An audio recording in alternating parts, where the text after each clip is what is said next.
Hey everybody, it's Thomas with Get Out Arizona, and you're watching a very special episode of Garage Talk. First time we've ever done one on the road. I am in Chicago, Illinois, in the Tamarkin Gallery. My gosh, with my friend Dan Tamarkin, one of my bestest good friends. I'm super excited. Dan, thank you so much for being on the show. My pleasure. Yeah. Glad to be here. Not that he really had much of a choice. And maybe for the first time, we're not actually in a garage. Right. Yeah. This is true. So, guys, today we are going to talk with Dan, who's seriously one of the eminent experts, premier experts of Leica cameras here in North America, dare I say globally. You have a lot of knowledge under his hat, okay? Maybe not a lot of hair, but a lot of knowledge. We suffer from the same syndrome. We're gonna talk about the history of Leica. We're gonna talk about the different cameras, the different generations. Probably give some people some background on Leica that they didn't know.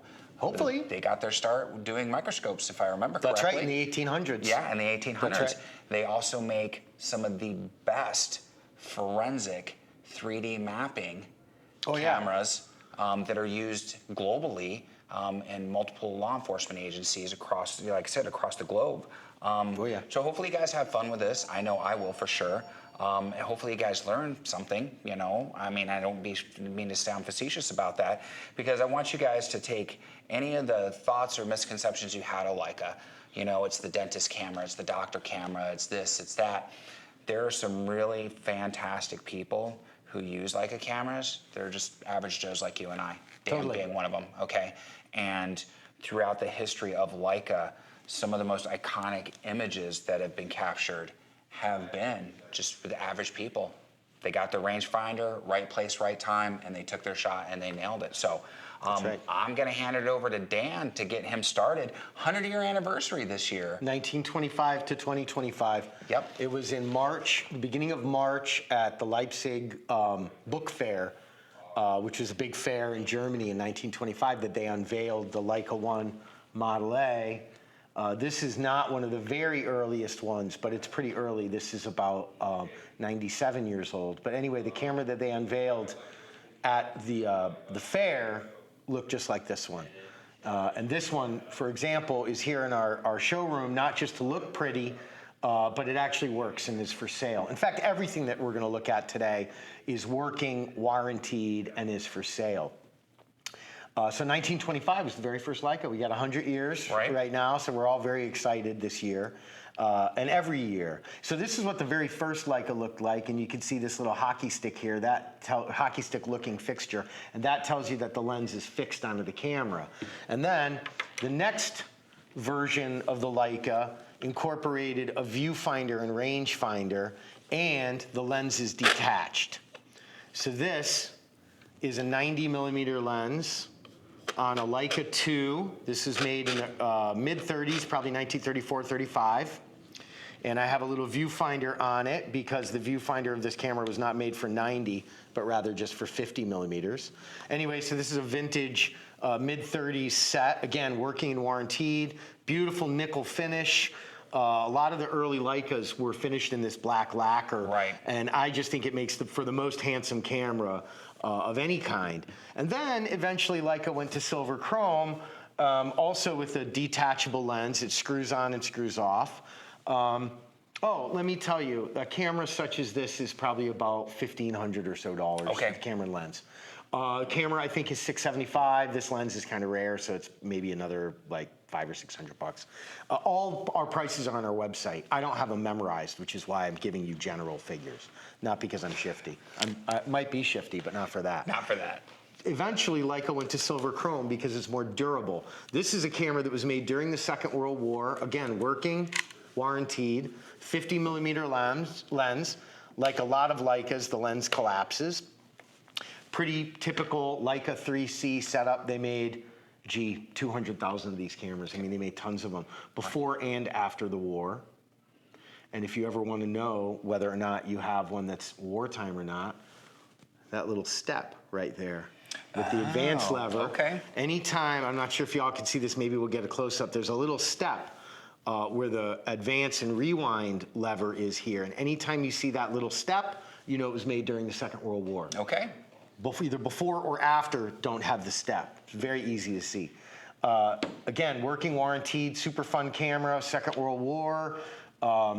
Definitely a usable, fun Leica camera. And incidentally, I stand on Leica cameras. We're behind the counter, so I'm probably not going to do that right here. Right. But I do. So these things are extremely durable. Believe me, Yes. they wouldn't have lasted 97 years if they weren't. Right.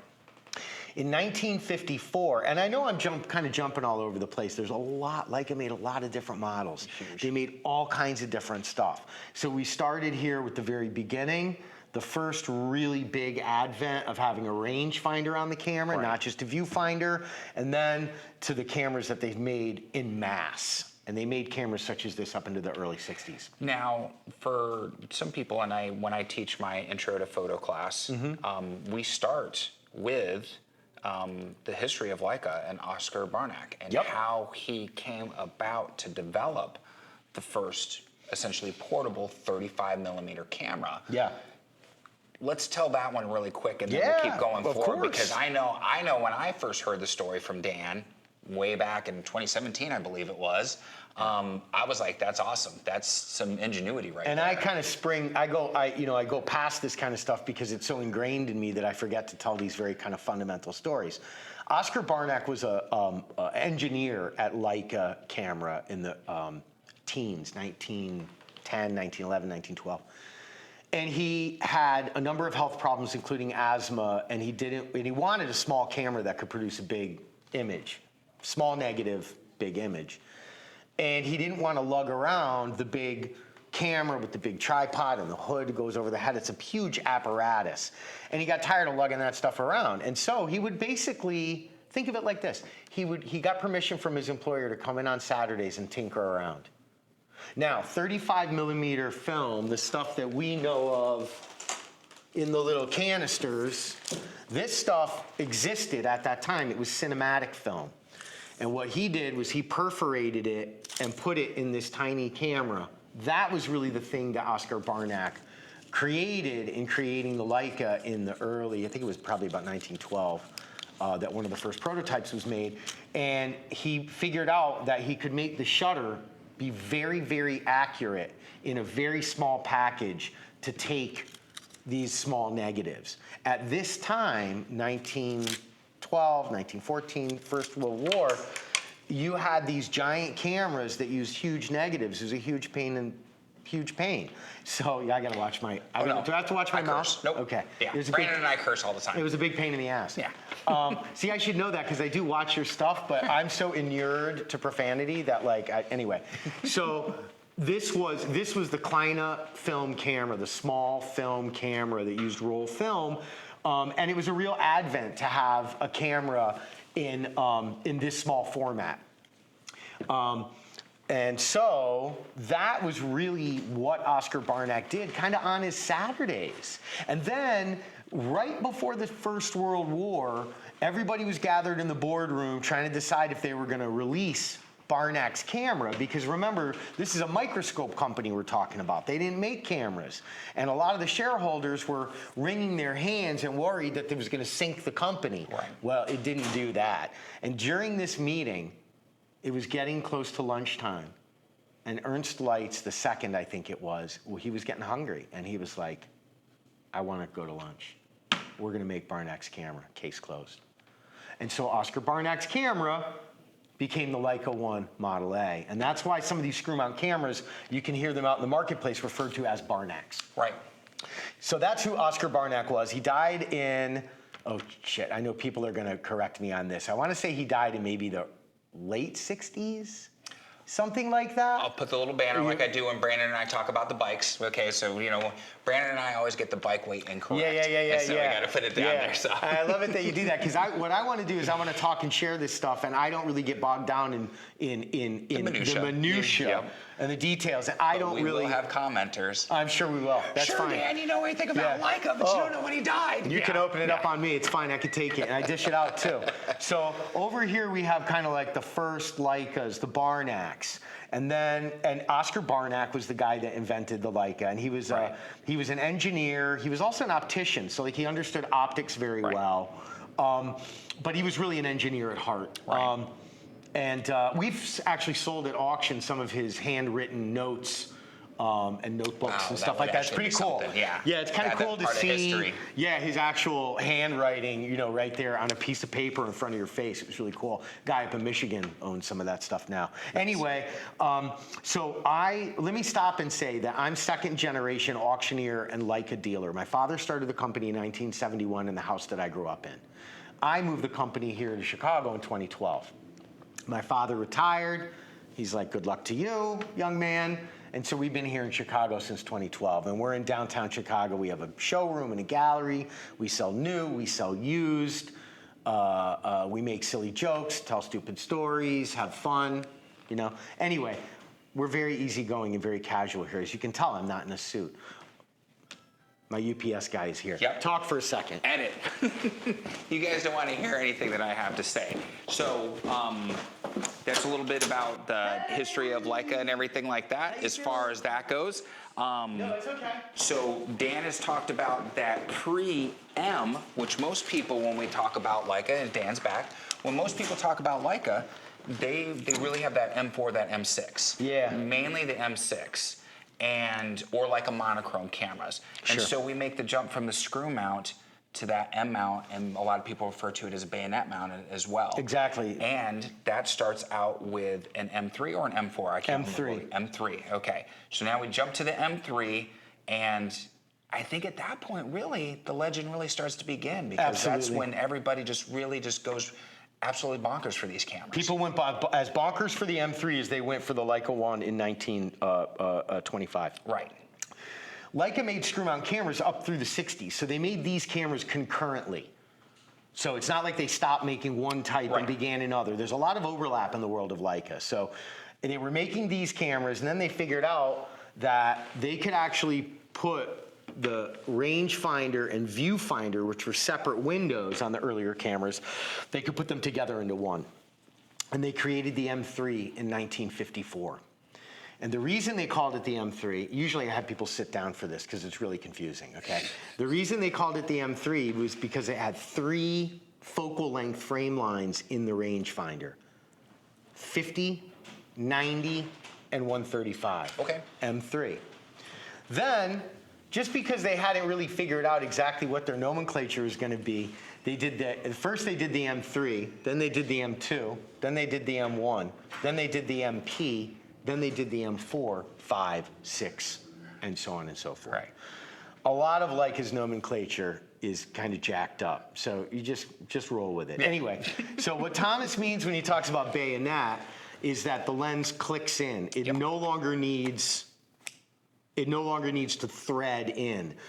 And so now you have a rangefinder here that gives me frame lines for what I'm going to get more or less out of my lens. Right here we have a Leica M3 from the mid-50s with a 50 Summilux lens. These are contemporaneous. They were made at the same time. Once Leica developed the M system. Is contemporaneous an actual word? It is. Okay. Yeah, it means they were made together. Okay. I was an English major. I harassed Brandon about that. That's why I asked. I know. Brandon actually makes up words. Well, he's a little more liberal. Yeah, I make up words too sometimes, but only usually when I'm auctioneering. But no, contemporaneous is an actual word. Okay.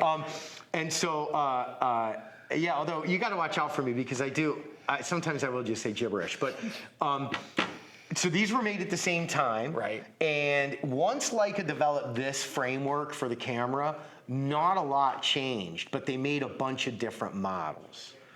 The M3 followed by the M2, then the M1, which is a camera without a rangefinder. And then a few other models, and we're gonna skip over some of that stuff because I don't have everything here in front of me and I don't wanna bore you. Hang on. Okay. So remember, this is a gallery, just like when we're doing videos at the bike shop, okay, or sometimes at the camera shop. Hey, how you doing? He's got a business to run, so we're gonna cut and then we'll transition into the next portion. Okay, so normally Brandon would, transition in the clap, but Brandon's not here to do that, so we're gonna start. You might edit or you might not. So, well, I'll take it back. So once Leica developed this format They really stuck with it and not a lot changed. They made a bunch of different versions of M cameras, and we don't have everything here, so we're just gonna do like some of the highlights. Yeah.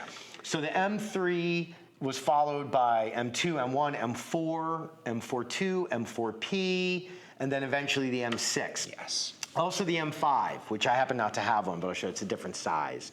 But generally M cameras are all this shape and size. So the M3 and the successors were mostly in silver chrome, although the ones that were in black paint, like our earlier cameras, are very, very rare and valuable. $2,000 for a silver chrome M2 or M3, $25,000 to $40,000 for black paint. So it's a big, big, big difference in the world of collectible Leica. But we're not talking collector, we're talking about using. And so then eventually in the early 80s, they came out with the Leica M6. And as you can see, it's same size, same shape. They made a couple of differences here, like the rewind fixture is different, the advanced fixture is a little bit different. So there are some differences between the Leica models of the M camera, but they all basically have the same thing, where you have interchangeable lens that clicks in, and you have this camera that opens up to load, and it's super easy, super robust, very, very, very accurate. And this is a Leica M6 that was made in probably the mid-'80s with a 35mm f2 Summicron lens. You can see how tiny it is, which is one of the other things that Leica photographers like about this kind of stuff. I mean, look, there's no Leica photographer that likes the price of this stuff. I know that. I'm hip, right? None of us do. None of us do. And I sell the stuff, I don't like the prices.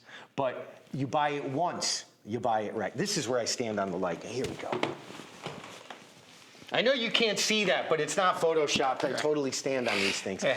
So that's the M6. And this, what's really great about the M6 is that this has a meter built inside of it. And so exposure meter built inside of it, takes batteries. Terrific camera, so terrific that they reissued this camera in 2022. Right. And Leica's still making film cameras. So here we have a Leica MA in classic silver chrome. They make this without a light meter of any kind. Full mechanical. Full mechanical. Yep. And they also make a version of this camera called an MP. Thomas has a beautiful example that's just like this camera, except it has a light meter in it. Yep. And this is the current. Yep. And it's the currently manufactured 35 Summicron lens. If I remember correctly, MP stands for mechanical perfection. Yeah. So the rumor goes. Yeah, I'll buy that for $1. Yeah. I mean, I think, there's also the M Professional. I've heard them use that before. Yeah. But a lot of people say the MP is mechanical perfection. I don't know what the MA would be, but I'll tell you, these cameras are every bit as sexy. I mean, they're really, the shutter click. Oh, it's delightful. Yeah. Now I can tell you that I love my M6, but I'm in love with my MP. The difference between the two, and you have to use it. And sometimes when I have people come into the camera shop and they'll ask, what's the difference? I'll say, hey, have you ever driven, just a really nice Toyota Camry? Oh yeah, okay. Great car. But it's not driving a really nice Lexus. What I usually do, see, I don't like Lexuses. I don't even think they're that nice. But for saying the Toyota, though, they're made by the same, that's what I'm saying. That's totally. Or if we were to sit there and say there's a huge difference between like a Volkswagen Golf and an Audi Q4. Yeah, I usually go for Honda to BMW. Okay. Honda's a more accurate. Yeah, but that's Japanese and German, dude. Okay, how about this? There's a difference between a 325i and an M5. No doubt. No doubt. For doing BMW. Yeah, totally. Because any friggin' frat bro is going to release his 325i to act like a big dick at the party. Unfortunately, that's what people do. Right. But here's the thing. Really, at the end of the day, and I know that Thomas would echo this because we know each other quite well, the most important thing that you do is that you take photos. Get out there and create. It doesn't matter if you've got a hot pink Hello Kitty camera on your shoulder. It really doesn't matter. Well, if I can get one customized. Or a rainbow dash or a Shutterfly My Little Pony Leica edition. Well, I'll get right on that. I would rock that I'll get right on that. I do have a customer who, I can't remember where she's from. I want to say maybe Ohio, but her M3 is named Marilyn, and it has pink vulcanite. Oh. And her camera's called Marilyn. I have a monochrome is what I shoot with, and my monochrome is named Monica. Anyway, so I know that we've taken kind of like a leapfrog approach to looking at some of these cameras, but Leica made so many different models that we would be here all day if we talked about everything. I would have to be in Chicago for a week, and we would have to do part 1, part 2, part 3, which maybe happen this fall. That's not a bad idea for a good series for the show. But exactly, and we haven't even talked about the digital. We haven't talked about the M9, the M9 Monochrome, the 246. Oh yeah. Any of those. M9 Monochrome, which I desperately want, and I would use all the time. Wink, wink. I hear you. So here we have a digital Leica M. Let's just show this off. So this digital Leica M, and you can see that the size and the shape is the same. Right. Takes the same lenses. You can use older lenses on these newer cameras, by the way. But again, that's a whole other episode. Anyway, so Leica does indeed make digital M cameras. This is an M11, M10R, I think. Anyway, Leica does make digital cameras. They're very similar to the regular film M's, but I just want to do one of these. The sound of the shutter, it's just delicious. So nice. I hope my mic is picking that up. Anyway, it should. So here you have a smattering of Leica stuff. Leica also made a lot of special editions. They made all kinds of different stuff. And at Thomas's request, I brought out one of my pieces from my collection, which is a lens that was made for the U.S. military in the 1970s. It was made for the Navy in the 1970s. This is one of the rarest lenses in all of Leica M. This is the 66 Elcan f2. It was made for the Navy. It's a very, very rare lens. It's extremely, extremely sharp and extremely high contrast. These lenses, only about 200 were made. They were given to the Navy, U.S. Navy, and so, if one didn't work, they would just throw it overboard. Right. So a lot of these things were lost. They're very, very rare. They're not the rarest of Leica lenses, but they're up there. And I'm thrilled to have this 66 Elcan, which has a big dent in it and definitely got used a lot, but it's an amazing lens. I would do very bad things to own that lens, because you guys know 50 millimeter is my jam, but to have something like that, 66. Jesus. It's an amazing thing. Yeah. I maybe one day I will talk a little bit about the horrible things I've done to get this lens in my hands. But no, in all seriousness, that was New Orleans. That was New Orleans. It's a great lens. I love it. And one of the things that we pride ourselves on here at Tamarkin Cameras, being able to show off all this stuff. Right. Not just stuff that's for sale, right, but examples of Leica antiquities. And my collection, most of my collection is on display here in the showroom. And we urge you to come and visit when you're here in Chicago. We'd love it if you made an appointment, because that way you'll get our full attention. Right. But you can leave your checkbook at home. It's a museum and a gallery and a camera store. Right. And so there's the one nice thing. I don't know how many times I've been here, and of course we all got through the COVID BS and blah, blah, blah. But there's never been a time where I'm usually the one, Dan, and he's like, hey, let me talk you down off the ledge, Thomas. I love you to death, but there's no need. I do a lot of that. Yeah. And one other thing before we go, because we have covered a lot, still handmade in Wetzlar, Germany. Oh, yeah. The bodies and the lenses, they're brass. I mean, guys, seriously, you pick one of these up, it's a brick, okay? Which I've had some people go, oh, man, that's so heavy and everything. It's hand-built quality, solid brass top. There's no other system that can boast that. This isn't something that you just, hey, I got the part-time job as a kid, as a taco jockey or flipping burgers. You learn how to do this. It's a trade. It's an actual passion. You become an artisan and a craftsman. Like I was 20 years plus a plumber, master plumber. This is what you do. This is what your life's work is, to share an instrument. Any jagoff with a Sony or a Canon camera can go out and snap away in auto plus mode and take a photo, maybe get lucky and take a good photo.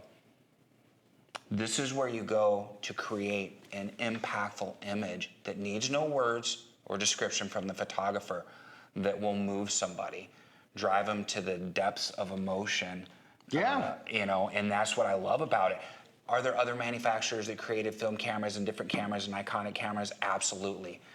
But I don't think that anybody fully appreciates what Leica truly is. Now, the cult of Leica. Yeah, I mean, I've heard all kinds of things. I've had people just not want to talk to me because I shoot Leica. Here's the thing, guys, that you don't understand. I own a few Leica cameras. A lot of times when I go backpacking or I'm on the street or doing this or doing that, they get thrown in my bag, and that's what I'm using. They're meant to be used. They're not meant to sit on a shelf. Not at all. And I don't treat them nicely, okay? It's not like I'm babying these cameras. Yeah. Because I know they can take it. And if I remember correctly, the SL2 and the SL3 both have an IP rating. One of the only mirrorless. It's IP 4 or 5, Yeah, 6 actually. It's 6? 6. Holy shit.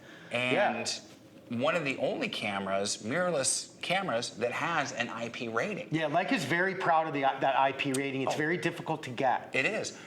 Grab the TL2 really quick. The TL2. Oh, this is a fun camera. Okay, so I'm showing you guys this because there's a good chance I might just get this because it's rare that you see one in this such good shape, right? I know. This is a solid block of aluminum. And when I watched the video, which it was a boring 47 minutes, now I fast forwarded. Yeah, there's 45 minutes of a guy polishing a piece of aluminum. Again, after it was, done to create this, it's the craftsmanship. So when people sit there and say, hey, you're Leica and it's a Dr. Cameron, da-da-da-da-da, you are paying for the craftsmanship that went into this. And the quality of the optics. Oh, yeah, absolutely. So and I can care less what a DxO friggin' chart meter BS says. Just get out and take pictures. Yeah, just ridiculous. So this is what happens when you come to visit Tamarkin Camera. You mention a thing, and Dan disappears into the other room. So this is... To grab a thing. Yeah, this is the thing. This is what Leica gave dealers to show them... Oh. That's the original aluminum block that the T was made of, and this is the cage. Okay. Right. So this was the original. It's called a Typhoon. Okay. This product. It's a display thing for Leica. It's like an ingot, basically. Yeah. It's just a big heavy chunk of aluminum. Yeah. And that's what they milled this out of. Right. And then it gets turned into the Leica TL2. Right. So again, when we talk about this type of thing, it's not just because we want to be bougie. It's because I don't want to be bougie. Yeah, it's the camera itself. It's what it does. And I've said it before. It's the camera in your hand. You take a photo. You're a storyteller. All this stuff. But you will find as you go through if you're just starting out your journey, midway through your journey, or you've been doing it for a while and looking to rediscover why you love photography so much, it's going to be something like this that really ignites that. A manual camera is the best way to go. And that doesn't necessarily need to be a Leica. I'd love it if it were. Right. But a manual camera that makes you slow down and consider the photograph in both its composition and how you're going to make it. And I'll say I don't remember where I heard this from, but I'm sure somebody's going to slap my hand for it. Somebody once said, a wise person once said, you miss 100% of the shots you don't take. Yeah. Just carry a camera. Yeah. And this is what I'm telling you. It could be your little Brony camera, a Bronica, or Hello Kitty, hot pink Holga. It doesn't matter what it is. Yeah. Even if it's your freaking phone. Yep. Just get out and take pictures. Well, there's something about having a camera, and the cult of Leica is a really good example of this. But there's something about just having a camera around your neck. It's like having a hello, my name is name tag. People are like, oh, there's Jimmy. Right. It's like, oh, you're a photographer. Hey. I mean, they may pose, they may not. They may want to punch you out. You kind of never know. Yeah, but at least people see that camera, and they're like, oh, they know what it is. So carry a camera with you because you're going to miss 100% of the shots you don't take. Amen and if your journey leads you to Leica, hooray. Yeah, right. But it doesn't have to be Leica. And Leicas, despite their price and pedigree, they're open to everybody. Yeah. And I'll tell you that the Mucky Mucks in Germany and here in the United States would say the same thing. Leica is about 3 different things. It's about fine German engineering. It's about the best optics in the world, and it's about the emotion of the thing. Yeah. Go to some store, whatever it is, go to your local Leica store, your local dealer. Come visit when you're in Chicago and pick up a Leica. You don't have to buy it, just pick it up so you get an idea of what it's all about, because I can almost guarantee you that you will start pinching those pennies to get one because they're really spectacular And cameras. you will. And I'm going to leave you guys with this quip, and then we'll close. And if you've made it this far, God bless you, for sure. I retire from being a plumber. I go back. I'm taking the online classes initially. Then I fully retire. I'm no longer working. I'm in class. It was the Lightroom instructor. Awesome dude, taught photography at one of the local high schools as well. We're playing chess in his office. He shows me the Contact, shows me the M6. Yeah, oh yeah. He's like, we got to go out and do some photography, Thomas. Yep. We go out, and I was hooked. And later on that week, I had called Leica Los Angeles. This is before I met Dan. This is in end of 2015, beginning of 2016. And I called Leica Los Angeles, spoke to someone, Phil, actually. Oh, he's a prince among men. Yeah, Phil is an amazing person. Yeah. And said, hey, I'm coming down in a couple weeks, drove down there, and that's when I bought my first Leica, you know? And again, it's just, you either catch the fever or you don't, but either way, to experience it is something else for sure. That's why we're here. Yeah. So you might have seen this. I don't know if you can see this in the video or not, but I have a little gift for Thomas. Right. It's his new Leica belt buckle. It'll get mounted to something. Yeah, there you go. So enjoy. Yeah. Love it. All right, my friends. So what do we say at this point? Like, subscribe, bell notification icon. Helps out the channel, helps out the video immensely. There's going to be some links down below. I associate this trifecta we love so much here. Links down below. Today, the most important link is Tamarkin Cameras. I want you to follow that link. Show Dan some love. His team here is top notch. Have any questions, you can email, you can call, all right? And again, if you're in the Chicago area, make it a point, okay? F those schmucks on Miracle Mile. Is it called Miracle Mile? Magnificent Mile. Magnificent Mile, whatever. Don't go flick the bean. You come here and you have a good time, all right? The other links down below are going to be affiliate links, so take some time to stop by the Amazon link, okay? You don't get charged anything additional, but I receive a commission for everything you purchase, and it helps out the channel so much. Gas money, park pass money, coffee money, the other trifecta we love so much here at Get Out Arizona. Seriously, guys, these trips ain't cheap, and without your support, I can't take them. So that's why I say I love you guys so much. And at that point, I know you're like, Thomas, again, Garage Talk, this is Garage Talk. Because if we can't talk about all facets about content creation, photography, the history of where it began, we get lost on our journey. And I 100% mean that, my friends, seriously. So at this point, what do we always say? Be kind to yourself and others. Be amazing stewards on that trail, because we are teachers at the end of the day. We should be. That's and right. I have to ask, what are you waiting for? Get out and take some pictures. Get out Arizona, Dan. Get out Arizona? He's not used to doing the videos with me. I'm a city boy. He's a city boy. I just say get out and take some pictures. Right, and that too. We used to say get out and shoot, but now we say get out and take some pictures. I still say get out and shoot. Get out and shoot. Yeah, I'm on the shooting range shooting photos. So yeah, but yeah. And we'll see you on that next adventure. All right, guys, love you to death. Dan, thank you so much. My pleasure, buddy. Man, awesome. We'll talk to you soon. Take care.